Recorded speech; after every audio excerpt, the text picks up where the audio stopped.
참여하고 싶습니다. 그래서 대통령 후보 배우자 설남인이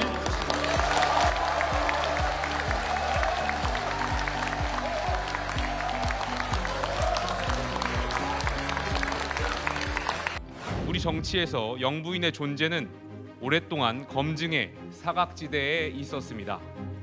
지난 시기 대통령 배우자 문제는 국민께 희망보다는 실망을 드렸고 통합보다는 분열을 안겨드리기도 했습니다.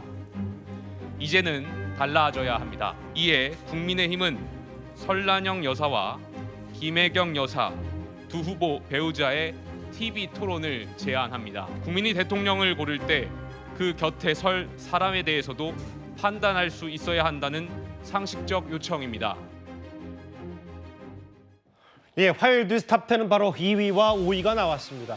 들으신 그대로입니다. 오늘 오전에 국민의힘의 김용태 비상대책위원장이 대선 후보 배우자의 TV 생중계 토론을 전격적으로 제안했습니다. 일단 최근 두 후보 배우자의 여러 동선과 행보를 좀 살펴볼게요.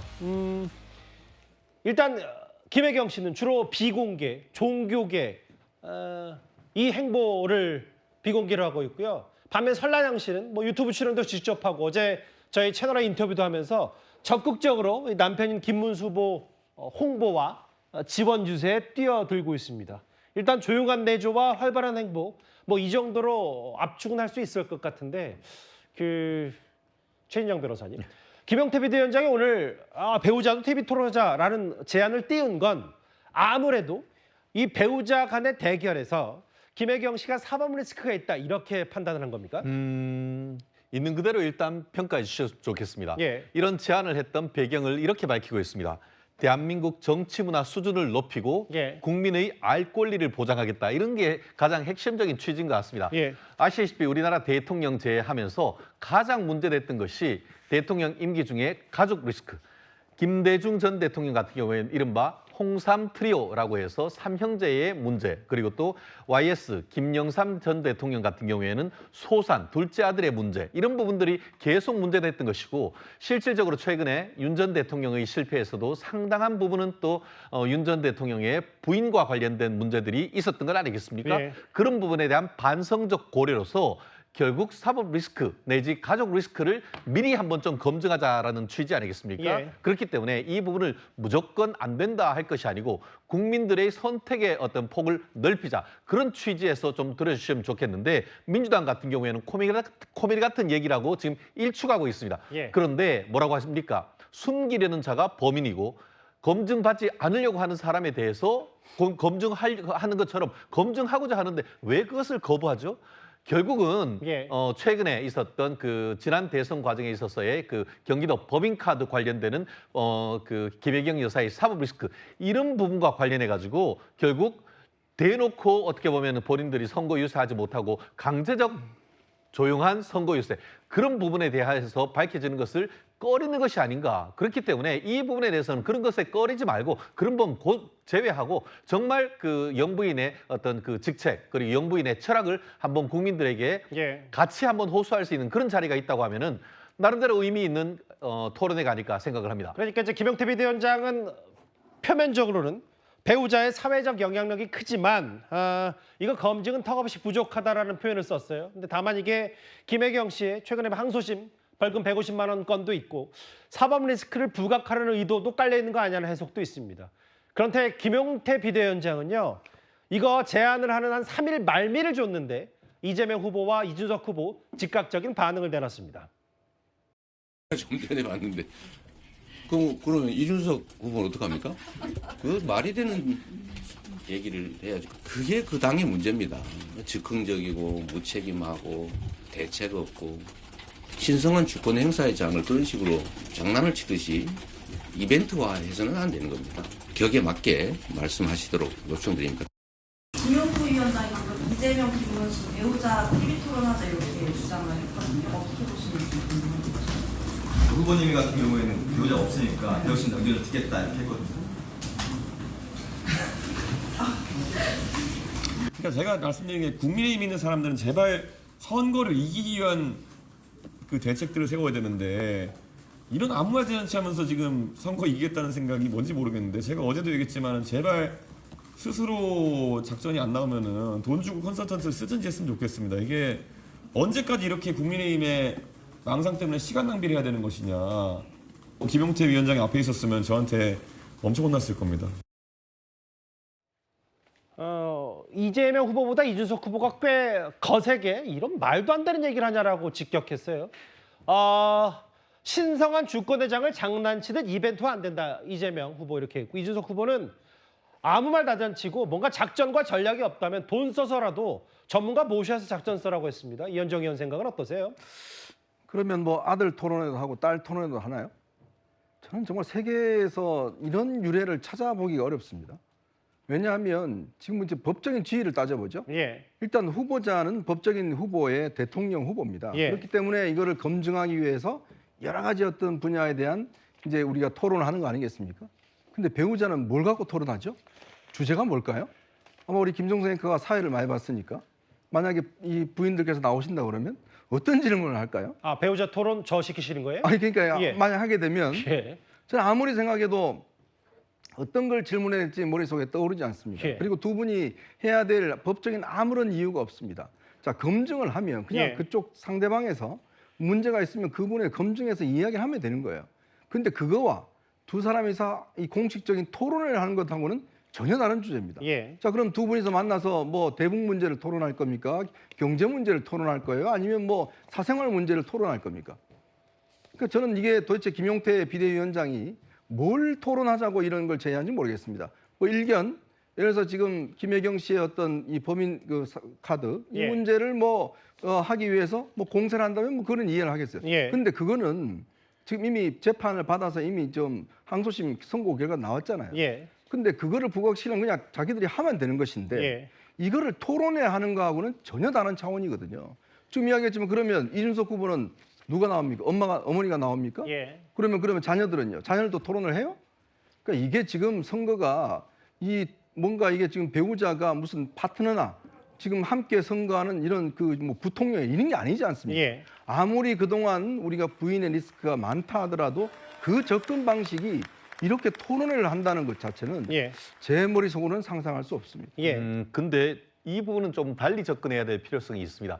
아시다시피 공선법상 예. 어떻게 보면 정치자금법이나 이런 부분을 배우자가 위반했을 경우에 오히려 후보자가 당선 무효형을 받을 수 있을 만큼 선거 과정의 배우자의 역할이 굉장히 중요합니다. 네. 그리고 또 하나 지금 무슨 어떤 토론을 하냐 했는데 오늘 지금 그 김용태 후보가 비대위원장이 하면서 예. 토론회 이슈를 다 얘기를 했습니다. 무슨 예. 말이냐?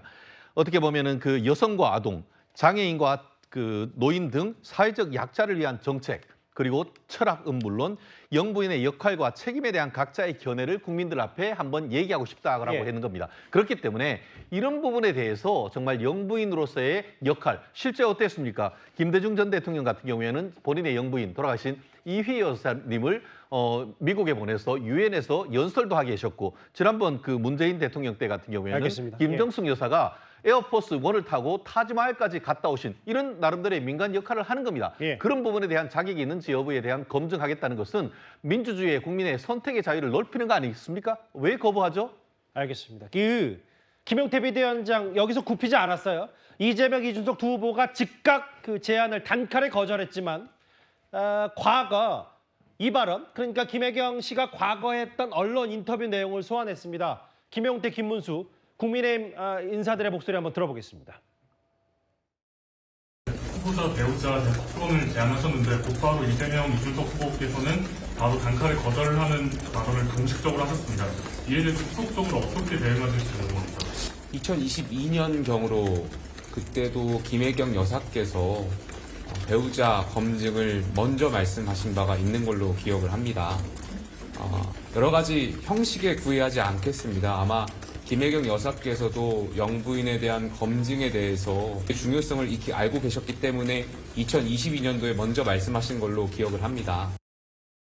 제가 제안하고 이런 건 아니고 뭐 부인들의 리스크가 대통령 리스크와 마찬가지로 있었기 때문에 그래서 저는 뭐 특별하게 그걸 거절할 필요도 없고 배우자라는 사람이 다 나와 있는 사람인데 이런 부분에 대해서는 검증이 될 필요가 있다면 검증도 하고 또 뭐 토론도 하든지 그러나 그걸 가지고 뭐 계속 이거는 뭐 꼭 해야 된다 그러니까 무조건 하자 뭐 상대가 안 하려는데 방법이 없지 않습니까?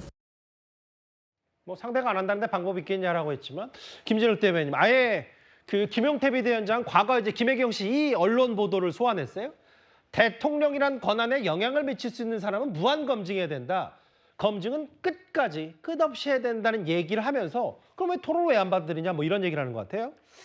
그래서 이제 오늘 그 김용태 비대위원장의 제안 사실 뭐 굉장히 뜬금없다 이런 생각하는데 아마도 윤석열 전 대통령을 뽑아놓고 김건희 국정 운영을 했던 그런 경험이 있었기 때문에 이 여사에 대한 토론이 필요하다라고 생각했을지 모르겠지만 일반 국민들께서는 지금은 대통령 후보에 출마한 사람들에 대한 검증을 하기에도 시간이 부족하다 이렇게 생각하실 것 같고요.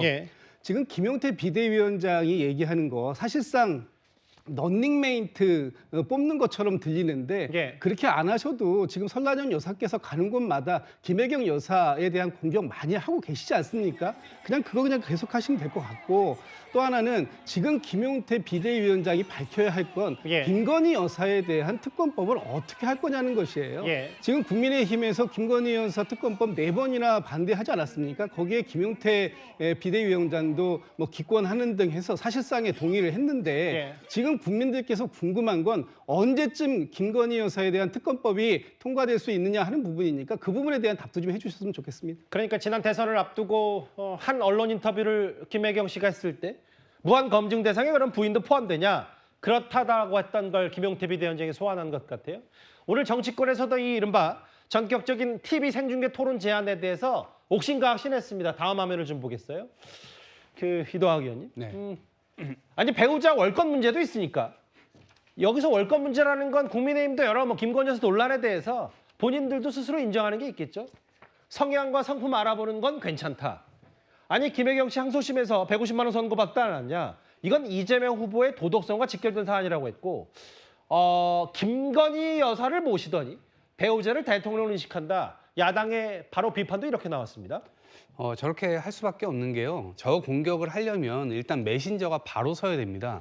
본인들이 깨끗한 채 상대방을 공격할 때 쓸 수 있는 수예요. 그런데 지금 국민들이 기억하는 건 배우자 토론하자고 하면 김건희 여사를 통제하지 못한 윤석열 전 대통령을 떠올릴 거란 말입니다. 그러면 여기서 배우자를 검증해야 됩니까? 그 권력을 얻은 사람이 통제하지 못했던 바로 그 지점을 검증해야 되는 것입니까? 저는 후보자 검증에도 시간이 지금 많이 부족한 상태라고 보고요. 그리고 이게 대선이 가족 오락관이 아니지 않습니까? 그리고 이것을 적어도 제한하려면 아까 제가 메신저 얘기를 했듯이 양평고속도로 땅 문제 아니면은 뭐 주가 조작했던 문제, 명품백 문제, 관저 공사 비리에 어떻게 이 여사가 이 침투를 했는지 문제 이런 것들에 대해서 먼저 사과가 있어야 되는 거예요. 그래야만 이런 부분들에 대해서 한번 논의해 볼 수 있는 것이지 오히려 저는 잘못 건드린 것이 아닌가 싶고요. 김문수 후보의 지금 여사님은 이 극우 유튜브 이런 데 이제 출연하셔가지고 그런 말씀 계속 하고 계신데 이게 과연 긍정적으로 국민들의 앞에 이 선택권을 좀 넓혀준다는 차원에서의 정치권이 해야 될 논쟁인가? 저는 좀 이상해 보입니다. 근데 이제 뭐 특정 매체, 특정 유튜브를 뭐 극우 매체 유튜브라고 보실 수 있는데 그거에 뭐 나갔다 해서 뭐 설라정 씨가 뭐 그런 얘기를 했다라고 뭐 한 묶음으로 할 수는 없으니까. 뭐 그건 언론의 여러 창구니까 한 말씀드리는 가지만 거예요. 더 말씀드리면 저는 이게 오히려 전략 그 너머에 뭐가 있는 것 같냐면 김문수 후보 숨기기를 하려고 하는 책략이 좀 숨어 있어 보여요. 왜냐하면 인물 경쟁력이나 이런 게 없다 보니까 지금 홍준표 전 시장, 한동훈 전 대표, 뭐 한덕수 뭐 계속해서 이렇게 늘어놓고 그다음에 지금 김난영 여사까지 나왔는데 설라정 여사입니다. 설라정 여사까지 나왔는데 이 부분이 오히려 지금 후보자의 어떤 리스크 이런 것들을 매력도가 없다 보니까 그걸 뒤로 숨기기 위한 그런 책략이 아닐까 이렇게 생각을 해봅니다. 뭐 인물 경쟁력이 떨어진다는 반론이 있다가 다시 최인영 변호사께도 들어볼게요. 반론도. 일단 이렇게 정치권에서도 해볼 만한 거 아니냐. 아니다. 이거 뭐 김건희 여사의 그림자가 생각난다라는 국민의힘과 민주당의 여러 공방도 있었는데 사실